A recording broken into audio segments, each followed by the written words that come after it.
जरा सोचिए, जिस बच्चे के घर में रात को अंधेरा होता था क्योंकि लालटेन में तेल नहीं होता था, जिसके पैरों में चप्पल नहीं, सिर पर पक्की छत नहीं, वही बच्चा एक दिन भारत को अंतरिक्ष में पहुंचा देता है, दुनिया को दिखा देता है कि भारत परमाणु शक्ति है और खुद बन जाता है देश का राष्ट्रपति। लेकिन कहानी यहां खत्म नहीं होती। क्या आप जानते हैं, इस महान इंसान ने एक बार आत्महत्या तक का सोच लिया था। कौन था वो शख्स जिसने उन्हें रोका और कैसे टूटा हुआ सपना बना भारत की सबसे बड़ी ताकत।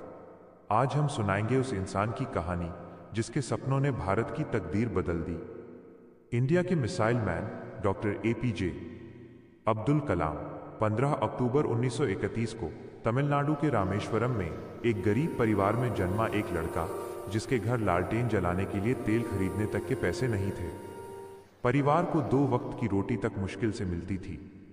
न पैरों में चप्पल थी और ना ही सिर पर पक्की छत।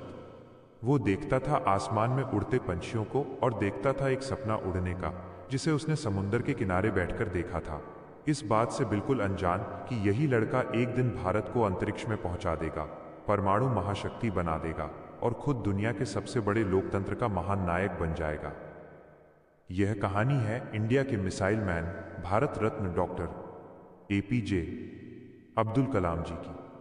एक ऐसी शख्सियत जिनके जीरो हेटर्स थे, जिनके मुंह से निकला हर एक शब्द आज के युवा के लिए सबसे बड़ी सीख है, जिनका पूरी दुनिया इतना सम्मान करती थी कि 26 मई 2005 को जब कलाम साहब ने स्विट्जरलैंड में कदम रखा तो उनके सम्मान में वहां की सरकार ने उस दिन को साइंस डे घोषित कर दिया। लेकिन क्या आप जानते हैं कि एक छोटे से कमरे से निकलकर भारत के राष्ट्रपति बनने तक का उनका सफर इतना मुश्किल था कि कोई आम आदमी बीच में ही दम तोड़ दे। इनफैक्ट कलाम साहब ने भी एक बार अपनी जान लेने की कोशिश तक की थी। आज हम डॉक्टर एपीजे अब्दुल कलाम जी की इसी स्ट्रगल स्टोरी के बारे में बात करेंगे, जो आपको हर मुश्किल से लड़ने की हिम्मत देगी। कलाम का जन्म 15 अक्टूबर 1931 को रामेश्वरम में एक बेहद गरीब परिवार में हुआ था। उनके पिता एक छोटी सी नाव चलाते थे, जिससे मुश्किल से 2 वक्त की रोटी मिलती थी। एक छोटे से कमरे वाले घर में कलाम अपने 4 भाई बहनों और माता पिता के साथ रहते थे। शाम होते ही उनके घर घना अंधेरा छा जाता था।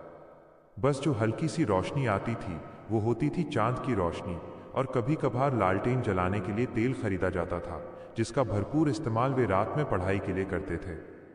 उनके माता पिता भी खुद अंधेरे में बैठकर बच्चों को पढ़ने के लिए लालटेन देते थे। बचपन से ही कलाम को सीखने में बहुत दिलचस्पी थी।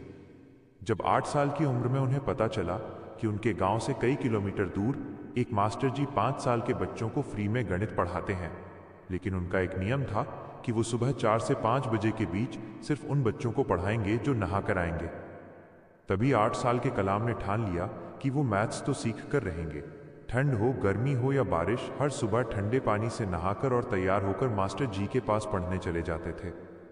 और बहुत जल्द वे सीखने की प्रक्रिया में माहिर हो गए। लेकिन वो सिर्फ पढ़ाई से संतुष्ट नहीं थे, वो परिवार की मदद करना चाहते थे।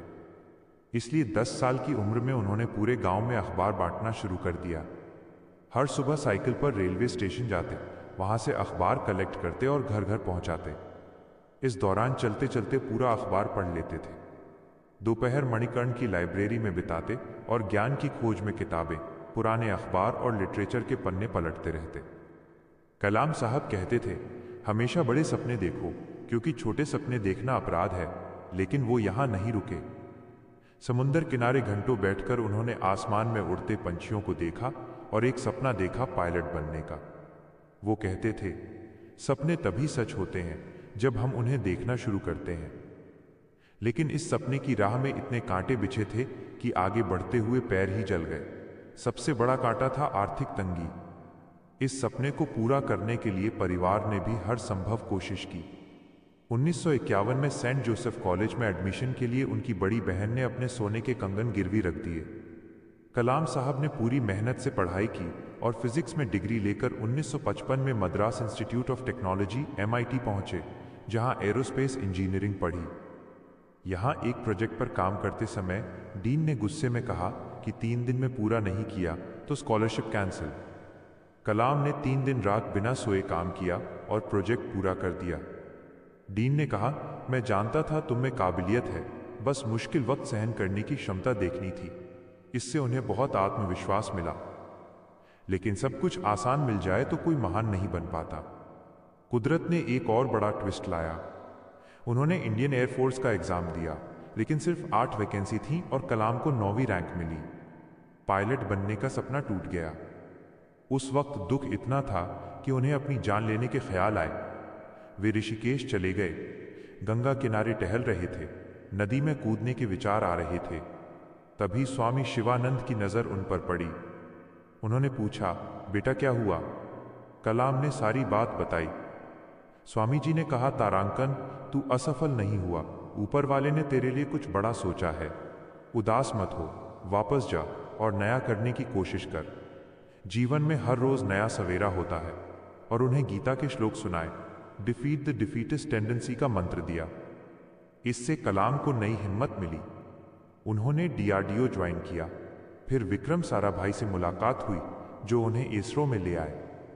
उनका पहला मिशन था भारत का पहला रॉकेट लॉन्च करना। शुरुआत में सब कठिन था, लेकिन उन्होंने चर्च को वर्कशॉप और फादर के घर को ऑफिस बनाया। रॉकेट के पार्ट्स को बैलगाड़ी और साइकिल से लॉन्च पैड तक पहुंचाया। 21 नवंबर 1963 को रॉकेट लॉन्च हुआ और भारत ने अंतरिक्ष में पहला कदम रखा। लेकिन मिसाइल मैन का नाम एक फेलियर से पड़ा। 1979 में SLV-3 प्रोजेक्ट फेल हो गया। रॉकेट बंगाल की खाड़ी में गिर गया। लोगों ने ताने मारे, लेकिन कलाम ने हार नहीं मानी। सिर्फ एक साल बाद 18 जुलाई 1980 को SLV-3 सफल लॉन्च हुआ। इसके बाद अग्नि, पृथ्वी जैसी मिसाइलें सफल हुईं। पद्म भूषण, पद्म विभूषण मिले। पोखरण न्यूक्लियर टेस्ट में अहम भूमिका निभाई, जिससे भारत न्यूक्लियर पावर बना। नासा में ट्रेनिंग ली, जॉब ऑफर मिला, लेकिन भारत लौट आए। 25 जुलाई 2002 को वे भारत के 11वें राष्ट्रपति बने। अपनी सैलरी गरीब गांवों में डोनेट कर दी ताकि बच्चे बड़े सपने देख सकें। 27 जुलाई 2015 को हमने उन्हें खो दिया, लेकिन उनकी यादें आज भी जिंदा हैं। इसलिए आज मेरे लिए नहीं, बल्कि उनके ट्रिब्यूट में इस वीडियो को जितना हो सके लाइक करिए, शेयर कीजिए और कमेंट में कलाम साहब की तारीफ में 2 शब्द जरूर लिखिए। कुछ नहीं तो मिसाइल मैन की जय हो लिख दीजिए। हम उम्मीद करते हैं कि इस संघर्ष से भरी कहानी से आपको काफी हिम्मत मिली हो। अगर आप भविष्य में ऐसी ही स्ट्रगल स्टोरी सुनना चाहते हैं तो हमारे चैनल मिस्ट्री जंक्शन को सब्सक्राइब करके पास वाली घंटी जरूर दबा दीजिएगा। जय हिंद, जय भारत।